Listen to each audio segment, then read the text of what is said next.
Good evening. आज हम एक क्वेश्चन डिस्कस करने जा रहे हैं जिसमें एक टाइप होता है एक्सेंट्रिक कोलिजन।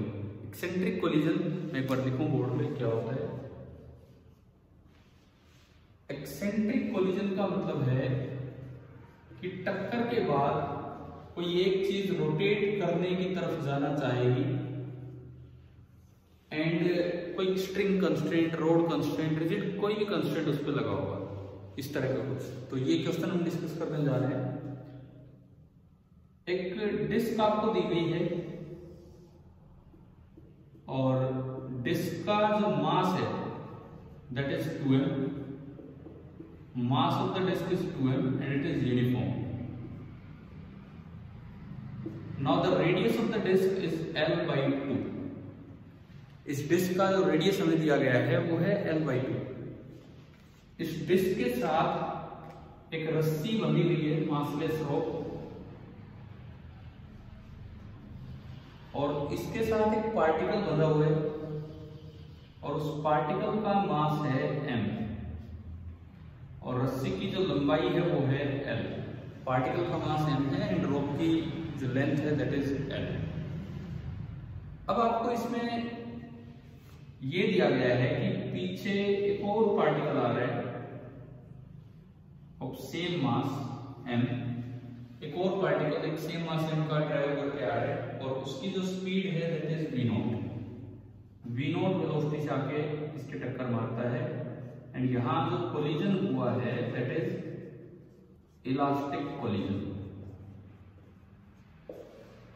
एक और बात, इस सारा का सारा सिस्टम हॉरिजॉन्टल स्मूथ सरफेस है। This whole system is placed on horizontal smooth surface। ये आपको दिया गया है कि ये horizontal smooth surface है। अब जो आपसे क्वेश्चन में पूछा गया है, क्वेश्चन में ये पूछा गया है कि टक्कर के जस्ट बाद, just after impact, just after impact, after the impact, पहली बात टेंशन इन द स्ट्रिंग क्या होगी, एक तो हमसे ये पूछा गया है।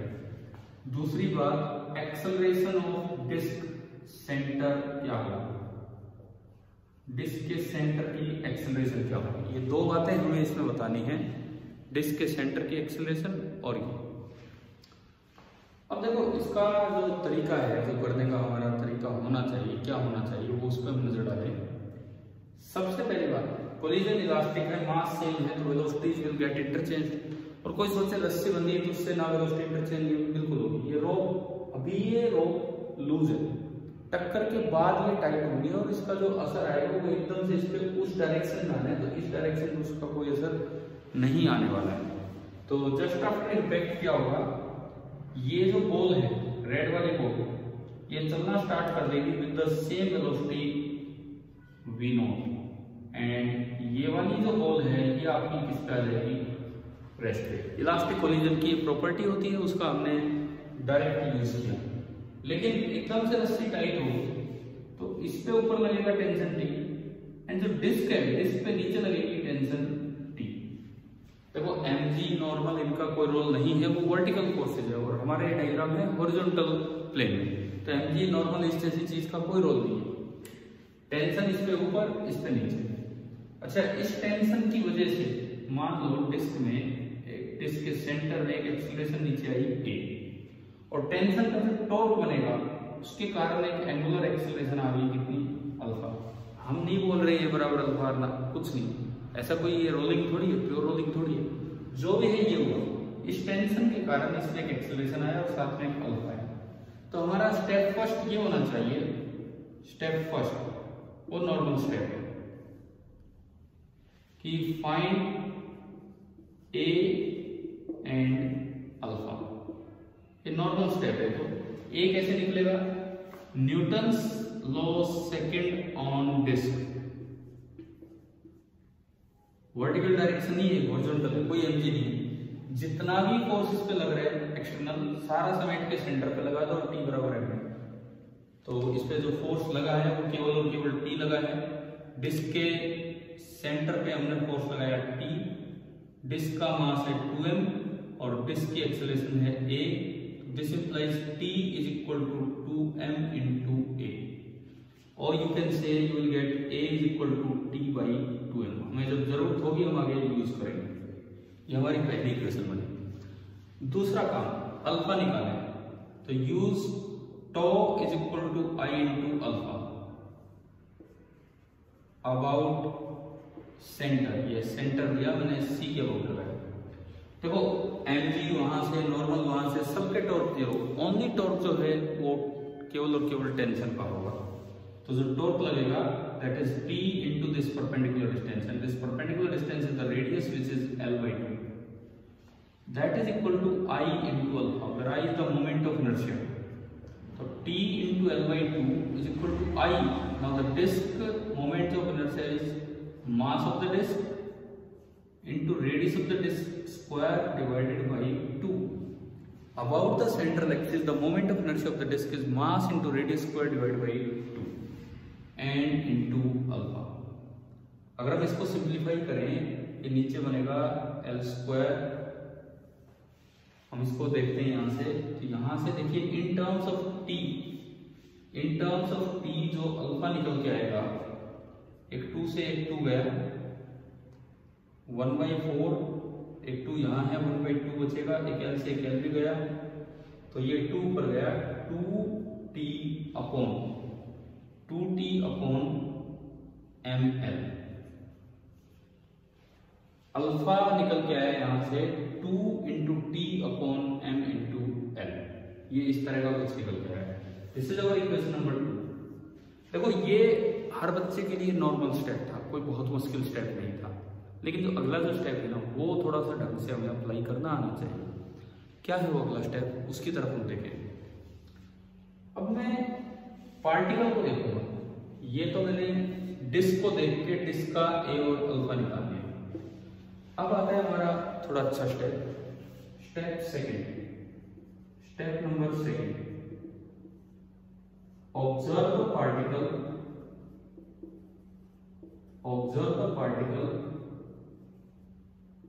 विद रिस्पेक्ट टू, ये मैंने कोई पॉइंट रस्सी का ए माना है जो डिस्क पे है, with respect two point A. इस स्टेप को आप ढंग से समझिए। Observe the particle with respect two point A. Point A जो है वो एक नॉन इनर्शियल फ्रेम की तरह बिहेव करेगा, क्योंकि उसमें एक्सेलरेशन है। डिस्क में ट्रांसलेशनल एक्सेलरेशन भी है और रोटेशनल एक्सेलरेशन भी है। तो जो पॉइंट ए के रिस्पेक्ट में आप लगाओगे तो इसमें थोड़ा सा हमें समझदारी दिखानी होगी। ये आपका पॉइंट ए है, पॉइंट ए में एक एक्सेलरेशन तो नीचे है ए, और ड्यू टू अल्फा एक एक्सेलरेशन और है नीचे, that is alpha into L/2, that is tangential acceleration. It means point A में तो पहले से ही L/2 रेडियस इसलिए लिया, एक्सेलरेशन ऑफ ए तो पहले से ही है, ए में एक एक्सेलरेशन पहले से है, and acceleration in A it is a plus alpha into L/2। It means it is a non inertial frame. Now the frame is non inertial. Non inertial frame में जब भी आप एफबीडी बनाते हैं, न्यूटन्स लॉ लगाएंगे तो एक extra pseudo force आपको लगाना पड़ेगा, तो थोड़ा मैं उसका ध्यान दूं। तो मैं चलता हूं इधर, थोड़ा सा मैं इसको कैमरा इधर करता हूं, फिर हम उसके अकॉर्डिंग बढ़ेंगे आगे। देखिए ये पॉइंट ए है, इसके रेस्पेक्ट में ये पार्टिकल चला है with some speed v naught, mass जिसका पार्टिकल का m। ये जस्ट आफ्टर इंपैक्ट ये लेंथ l है, तो इसके रिस्पेक्ट में ये जो पार्टिकल है ये एक सर्कल में रिवॉल्व करना स्टार्ट करेगा, इसके रिस्पेक्ट में, ए के रिस्पेक्ट में, और सर्कल में रिवॉल्व करेगा तो इसमें सेंटर की तरफ एक सेंट्रिपिटल एक्सेलरेशन होगी, that is v not square by radius of the circle which is l। लेकिन ये तो रियल फोर्स है, सॉरी ये तो रियल एक्सेलरेशन है, इसको लाने के लिए एक फोर्स तो इस पे लग रहा है टेंशन, रस्सी का टेंशन, टेंशन तो रियल फोर्स है, परंतु ये एक्सेलरेशन विद रिस्पेक्ट टू ए है, तो आपको एक शूडो फोर्स और लगाना पड़ेगा, क्योंकि ए में खुद एक्सेलरेशन थी जो हमने अभी देखी थी।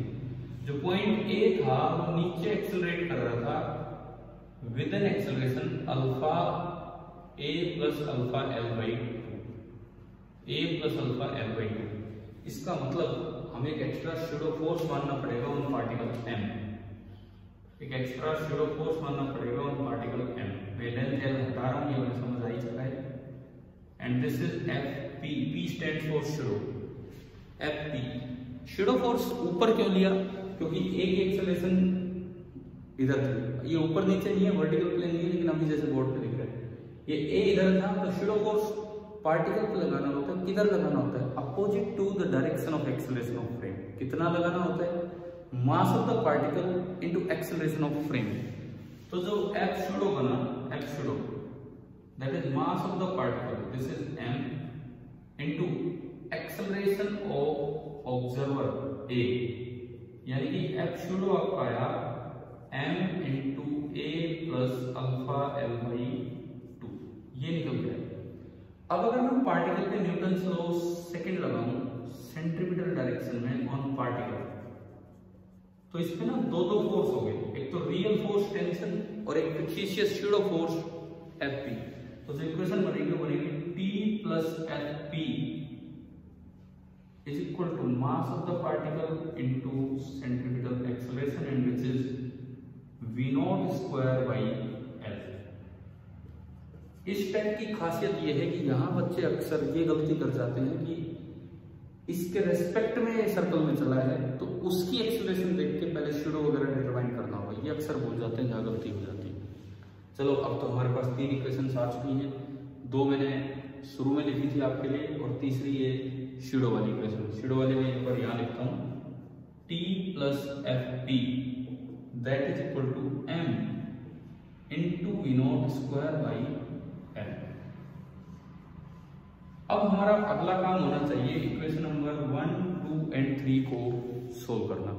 इक्वेशन नंबर 1 से मुझे ए दिख रहा है, इक्वेशन नंबर 2 से मुझे अल्फा दिख रहा है, और एफ पी की वैल्यू अभी हम इसमें काउंट करेंगे। एक्चुअली एफ पी बीच में हमने बनाया था, मैं उसको डाल रहा हूँ equation number 3। Now this is equation number 4, so this is our equation number 4। Physics इस सवाल की यही खत्म होती है। अब मुझे इसको सोल्व करना है केवल, तो मैं एक बार इन अपनी 4 इक्वेशंस को यहाँ दोबारा से बना के और फिर इसको आगे बढ़ाता हूँ। देखिए तो स्टेप में गया, अब केवल सिंप्लीफाई करना है,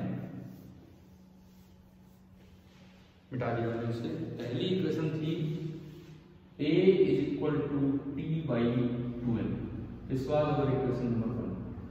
सेकंड इक्वेशन थी alpha is equal to 2t by ml, this was our equation number 2। Then pseudo force was, आप देख सकते हैं pseudo force m into a plus alpha L by 2, तो m into a is t by 2m plus alpha is 2t by ml into l by 2, l से l गया, 2 से 2 गया, m भी कॉमन आके कैंसिल हो गया, तो pseudo force is coming out to be t by 2 plus t।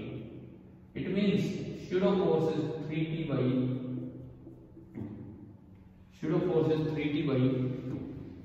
अब मैं आता हूं लास्ट इक्वेशन जो हमने बनाई थी, इक्वेशन नंबर 4, ये जो यहाँ लिखी हुई है, और इक्वेशन नंबर 4 में आपने शूडो फोर्स का इस्तेमाल किया।